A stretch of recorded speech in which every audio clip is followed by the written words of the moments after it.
Hello students, आज पुनः एक नई वीडियो के साथ आपके सामने हूँ। आप जान रहे हैं कि इस समय बोर्ड के पेपर शुरू हो चुके हैं।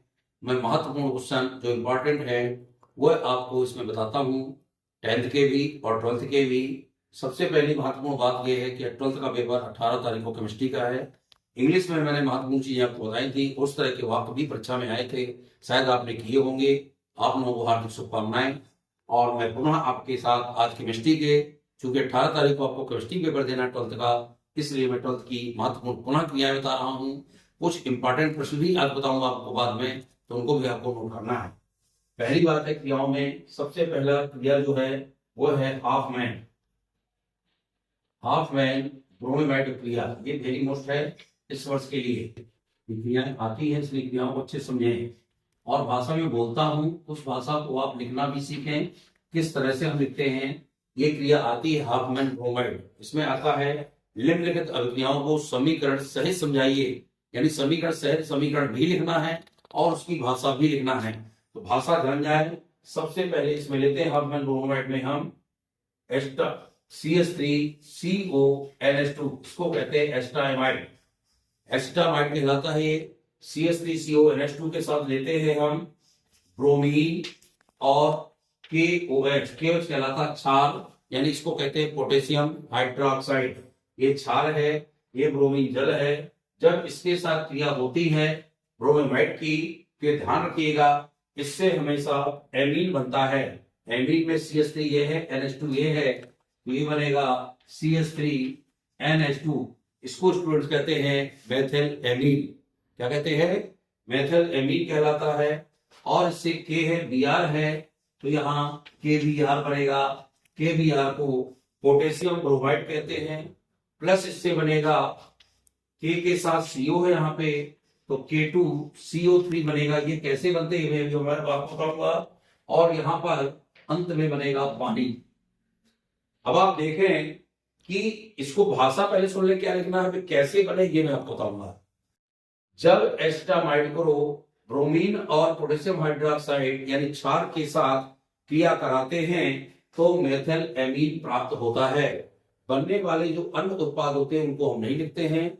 ये यहाँ मेथिल एमीन बना है, क्योंकि CH3 है, मेथिल ग्रुप है, NH2 को एमीन पढ़ते हैं तो नाम बनेगा मेथिल एमीन। थोड़ा सा ध्यान रखिएगा। अब जो KBr बना, तो आपको मालूम है पोटेशियम का जो प्लस आयन है वह माइनस आयन से मिलेगा और यहाँ बना देगा KBr। इसी तरह से पोटेशियम प्लस का है, CO3 माइनस के 2 हैं, तो माइनस के 2 की बैलेंस यहाँ रखते हैं, इसका यहाँ, तो इसका बन जाएगा K2CO3। अब हम सबसे पहले इसको बैलेंस करना है, तो बैलेंस करने के लिए हमने बताया था गैसेस को पहले बैलेंस करते हैं। ये गैसेस में क्या दिया है, Br2। यहाँ Br देख रहे हैं सिर्फ एक है, तो Br के आगे आपको 2 लगाना पड़ेगा। जब Br के आगे 2 लगाएंगे तो यहाँ पर आपके K कितने हो गए, 2 हो गए, तो K के आगे 2 लगा दीजिए। अब थोड़ा हाइड्रोजन गिन लें। हाइड्रोजन यहाँ पर 2 है आपके। क्या है, 2 हाइड्रोजन यहाँ पर आपके 2 हैं, और हाइड्रोजन यहाँ पर भी आपके 2 हैं। लेकिन ऑक्सीजन देखिए, ऑक्सीजन कितने हैं, 2। ऑक्सीजन कितने हैं, 2 हैं। तो ऑक्सीजन यहाँ पर 2 होने के लिए यहाँ पर एक ऑक्सीजन ये है, एक ऑक्सीजन वो है, और वहां पर 2 है। 2 एक कितने हो जाएंगे, 3 हो जाएंगे। अब यहाँ पर बैलेंस बराबर नहीं होगा। जब बैलेंस नहीं बराबर होता तो हमें सबसे पहले इसको बैलेंस करना पड़ता है, और इसको बैलेंस करेंगे तो यहाँ पर क्या बन जाएगा, दुगना करेंगे तो 4 लगेगा। कितना लगेगा, 4 KH। अब 2 K के ये है और 2 ये है, देखिए 4 K हो गए। हाइड्रोजन यहाँ पर 4 हो गए, तो यहाँ पर हमको 2 लगाना पड़े, 2 दूनी 4 हो जाएगा। और O के भी 2 हैं, तो O के 2 आपके ये हो गए, और 3 ये 5 हो गए, तो 1 यहाँ पर है, 4 यहाँ पर है, 4 1 5 हो गए। ये क्रिया का बैलेंस हो गया।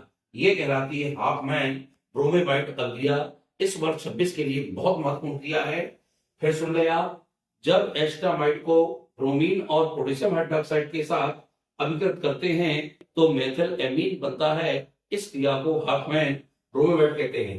ब्रोमीमाइड इसलिए कि ब्रोमीन साथ में है, और हाफ मैन क्यों कहती हैं, क्योंकि रसायन के जो वैज्ञानिक थे हाफ मैन नाम से थे, उन्होंने अपने नाम से क्रिया दी थी, इसलिए इसका नाम है हाफ मैन ब्रोमीमाइड अभिक्रिया। क्लियर हो गया। अगली क्रिया बता रहा हूं मैं आपको, मस्टर्ड ऑयल, ये भी बहुत मोस्ट है, सब इंपॉर्टेंट ही बता रहा हूं मैं आपको। मस्टर्ड ऑयल अभिक्रिया, ऑयल के क्यों नाम दिया, क्योंकि ऑयल की समय इसकी बदबू आती है सरसों के तेल के समान। मस्टर्ड ऑयल अभिक्रिया, मस्टर्ड ऑयल में क्या होता है इसको देखना। सबसे पहले आपको यहां पे लेना है, आपको मस्टर्ड ऑयल में एथिल एमीन, और एथिल का सूत्र होता है C2H5 और एमीन का सूत्र होता है NH2। मेथिल एमीन ले लिया, और लेना है इसमें CH2 यानी कार्बन डाइसल्फाइड। कार्बन डाइसल्फाइड का सूत्र होता है CH2। इसका माइनस का 2 बैलेंस, इसका 4 होता है, तो 4 में 2 हटेगी तो 2 बचेगा, इसलिए हमें क्या बचेगा CH2। और इसको लिखने का तरीका होता है C तो लिखेंगे ही, और ये डबल बॉन्ड C और डबल बॉन्ड ये C, इस तरह से लिखेंगे। इसका नाम होता है कार्बन डाइसल्फाइड, और ये है हमारा एथिलेमीन। इसको जब इस क्रिया को इसके साथ गर्म करते हैं, गर्म करने का चिन्ह होता है, मैं स्टूडेंट बता दूं आपको, गर्म करने का चिन्ह हमेशा नीचे लगाया जाता है।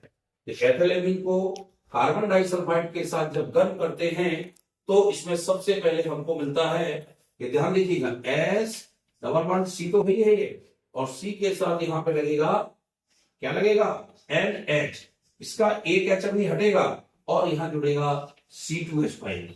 क्या जुड़ेगा स्टूडेंट्स, C2H5, यानी एथिल आइसोसाइनेट पहले बनेगा, और इसका S बचा, इसका H बचा, तो SH यहां लगाएंगे। ध्यान रखिएगा, मैं तरीका बता दूंगा आपको इसका करने का।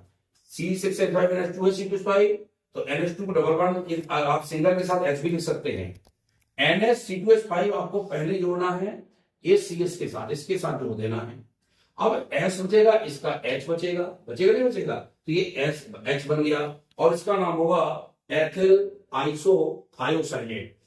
जब भी S लगता है इसको थायो पढ़ते हैं, और चूंकि एथिल लगा है तो एथिल आइसोथायोसाइनेट बनेगा, और इसकी क्रिया हम आगे कराएंगे HgCl2 के साथ। HgCl2 कहलाता है मर्क्यूरिक क्लोराइड। इसके साथ जब क्रिया होगी तो ये बना देगा हमारा C2H5 एंड, और C2H5 तो है ही है, ये N यहां पर आएगा, और इसके बाद डबल बॉन्ड में CS, और फिर डबल बॉन्ड यहां C लगेगा S, और इसका नाम बनेगा एथिल आइसोथायोसाइनेट। ये तो एक योगात्मक यौगिक बन गया। क्या बन गया ये, योगात्मक यौगिक। योगात्मक क्यों बिना, कि जितना ये था यहां पर हमने सब जोड़ दिया, इसलिए इसका नाम होगा योगात्मक यौगिक। और जब इसी की क्रिया हम HgCl2 के साथ कराते हैं तो एथिल आइसो, ये आइसो हो गया, और थायो ये हो गया, ये साइनेट हो गया, तो नाम बनेगा एथिल आइसोथायोसाइनेट। Hg बचा, इसका S बचा, तो यहां बनेगा मर्क्यूरिक सल्फाइड HgS, और यहां निकलेगा हमारा HCl।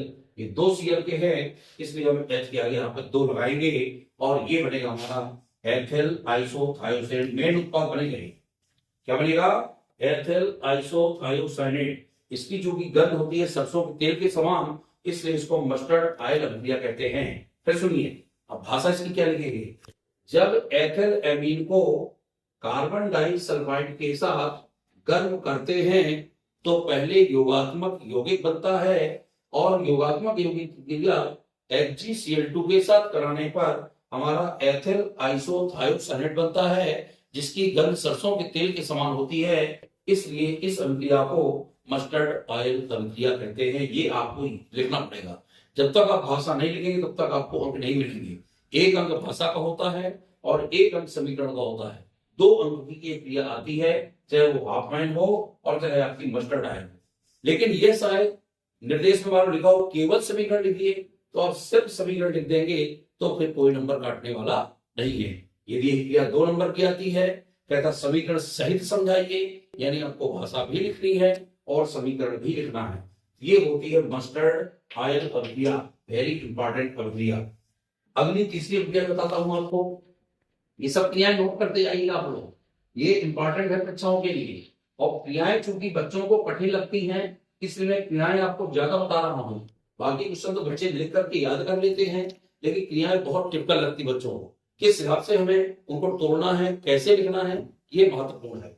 अगली क्रिया आती है ग्रेवियल, ये भी इंपॉर्टेंट क्रिया है, ग्रेवियल थैलेमाइड।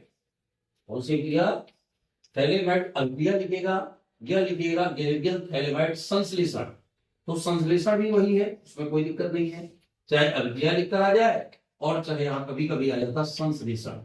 वेरियल थैलेमाइड संश्लेषण को समझाइए, तो फिर हमको लिखते हैं, इसमें हमको सबसे पहले पोटेशियम थैलेमाइड लेते हैं, इसका सूत्र बनना चाहिए। तो हमें ये बेंजीन रिंग बना देना है यहाँ पे सबसे पहले, ये तो बना लोगे। इसमें CO लगाना है और इसमें CO लगाना है और इसके साथ आपको N के साथ K लगाना है। इसको पढ़ेंगे पोटेशियम थैलेमाइड। ये आपको सूत्र बार बार लिखना पड़ेगा, नाम जानना पड़ेगा, तभी आप इसको लिख पाएंगे। नाम क्या होगा? Potassium phthalimide. इसकी क्रिया कराना है एथिल आयोडाइड से, तो एथिल आयोडाइड का सूत्र होता है C2H5I। आई हम इस तरफ लिखते हैं चाहे उस तरफ लिखते हैं, कोई दिक्कत नहीं है। इसका सूत्र होता है C2H5I, इसको कहते हैं एथिल आयोडाइड। क्या कहते हैं? Ethyl iodide. इसके साथ जो KI है यह मुक्त होगा बाहर की ओर, और जब यह बनेगा तो बनने पर KI मुक्त हो जाएगा, तो यहाँ -KI लिख दो और चाहे अंत में +KI लिख दो, कोई दिक्कत नहीं है। अब इसको बना ले, जियोगा तो उतार दो, उतारने हुआ है आपको। ये बनाया, CO लिखा, इन दोनों के साथ N जोड़ा और N के साथ क्या जुड़ जाएगा हमारा? C2H5। इसमें किसी भी दिक्कत होता है हमको, और ये कहलाएगा एथिल थैलेमाइड। क्या कहलाएगा?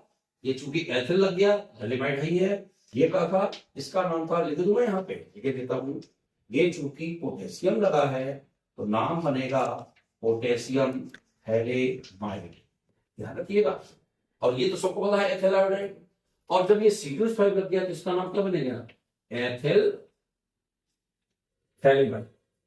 ये बार बार लिखे, 2-3 बार क्रियाएं, मैं बता दूं आपको, रफ में क्रियाएं बार बार लिखी जाती है, जितनी क्रियाएं लिखेंगे उतनी ही बनेगी परीक्षा में, तभी आपको पता होगा किसके साथ हमें क्या जोड़ना है। ये हमने बेंजीन रिंग बनाई, CO लिखा, N के साथ K जोड़ दिया तो पोटेशियम थैलेमाइड बन गया। तो ये जोगा तो लिखकर C2H5 जोड़ देंगे तो एथिल थैलेमाइड बनेगा। इसी एथिल थैलेमाइड की आगे हमें पानी से क्रिया कराना है। पानी यहाँ प्लस में होगा, इसमें होगा प्लस में। जब पानी से क्रिया होगी, बता दूं मैं आपको, तो एक OH यहां जुड़ेगा, एक OH यहां जुड़ेगा, कितने OH? 2 बनेगी ना। तो देखो जोड़ के देख ले, ये हमने बेंजीन बना दी, यहां जुड़ा COH और यहां पर भी जुड़ा COH। जब ये बनता है तो ये कहलाता मेन उत्पाद, और ये बन गया हमारा थैलिक अम्ल। क्या बन गया स्टूडेंट्स? ये कहलाता है थैलिक अम्ल, ध्यान रखिएगा। और थैलिक अम्ल के साथ बचा क्या हमारा? ये बचा N बचा, इसके 2 H बचे, तो बन जाएगा C2H5 and H2, यानी इसे कहेंगे एथिल एमीन। क्या कहलाएगा ये? Ethyl amine. फिर सुन लीजिए, भाषा सुनिए इसकी। जब पोटेशियम थैलेमाइड की क्रिया एथिल आयोडाइड के साथ कराते हैं तो एथिल थैलेमाइड बनता है। एथिल थैलेमाइड को पानी के साथ अभिजत करने पर थैलिक अम्ल बनता है। अंत में क्या बनता है? मैंने बार बार बताया था, इसको आपको लिखने की आवश्यकता नहीं पड़ती, सिर्फ बनाना भर है। ये बन गया हमारा थैलिक अम्ल। इस क्रिया को ग्रेवियल थैलेमाइड अभिक्रिया कहते हैं। इस तरह से आपको महत्वपूर्ण क्रियाएं जो थी वो मैंने बताई हैं। एकाध क्रिया आपको और बता दूं मैं, आप या फिर कल बताऊंगा आपको एक, और कल इसकी चर्चा करेंगे आगे हम। ये 3 क्रियाएं महत्वपूर्ण मैंने बताई हैं आपको ग्रेवियल थैलेमाइड की। तो सबसे पहले में लेना पोटेशियम थैलेमाइड। पोटेशियम थैलेमाइड को एथिल आयोडाइड से क्रिया कराना है तो एथिल थैलेमाइड बनेगा। एथिल थैलेमाइड का पानी के साथ अभिजत करने पर हमारा क्या बन जाएगा? क्या बन जाएगा? थैलिक अम्ल बन जाएगा। और यही महत्वपूर्ण क्रिया है ग्रेवियल थैलेमाइड की अभिक्रिया। एक बता दूं मैं आपको, शॉर्टन बाउमन अभिक्रिया। शॉर्टन बाउमन, ये क्रियाएं जो नामजद क्रियाएं है ना बुक में आपके, ये क्रियाएं बहुत आती हैं, तो इनको आपको लिखना है बार बार। ये शॉर्टन बाउमन क्रिया है। शॉर्टन बाउमन क्रिया में हमें एथिल एमीन लेना है। बता दूं मैं आपको, क्या लोगे? एथिल एमीन का सूत्र आपको पता है, और इसमें लेना है बेंजाइल क्लोराइड, और बेंजाइल क्लोराइड का सूत्र होता है C6H5COCl। इसका नाम लिख रहा हूं मैं, बेंजाइल क्लोराइड या बेंजोइल क्लोराइड भी कह सकते हैं। C6H5COC क्या कहलाता है? Benzyl chloride. ये है एथिलेमीन। इसकी क्रिया जब भी कराएंगे तो ये क्रिया करके सिर्फ जुड़ता है, HCl का निकलेगा, ये Cl निकलेगा, इसका H निकलेगा। देखो जुड़ना इसका कैसे जुड़ेगा, C2H5, यहां क्या था N, N के साथ क्या था, एक H निकलना है तो NH जोड़ दिया, और NH के साथ पूरा जो कहते हैं C ये अलग होना है, इसका H अलग होना है, तो क्या बन जाएगा, देखो जुड़ा जुड़ा है COC6H5 और प्लस निकल जाएगा HCl।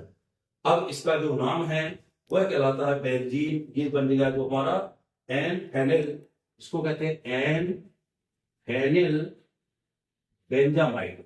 क्या कहना है स्टूडेंट्स? बेंजामाइड। फिर सुन लीजिए क्या कहलाएगा, जब एथिल एमीन को बेंजाइल क्लोराइड के साथ अभिकृत किया जाता है तो एन फेनिल बेंजामाइड बनता है। इस क्रिया को साटन-बामन अभिक्रिया कहते हैं। It's very most. इस साल 2026 के लिए जो 4 क्रिया पढ़ाई हैं, 4 में से निश्चित रूप से कोई ना कोई क्रिया आपकी आएंगी। आगे मैं पुनः आपको कल क्रिया पढ़ाऊंगा। इस तरह से पर डे की वीडियो आप देखिए और 4-4 6-6 क्रिया पर डे आप कॉपी में लिखेंगे तो कोई भी क्रिया आपसे परीक्षा में गलत नहीं होगी, ये हमारा वादा है। और आप वीडियो को बार बार देखें, सब्सक्राइब करें, चैनल को आगे बढ़ाएं ताकि और बच्चे भी देख सकें, कमेंट भी करें, और यदि आपको कहीं समस्या हो तो कमेंट करके मुझसे पूछें। बहुत बहुत धन्यवाद।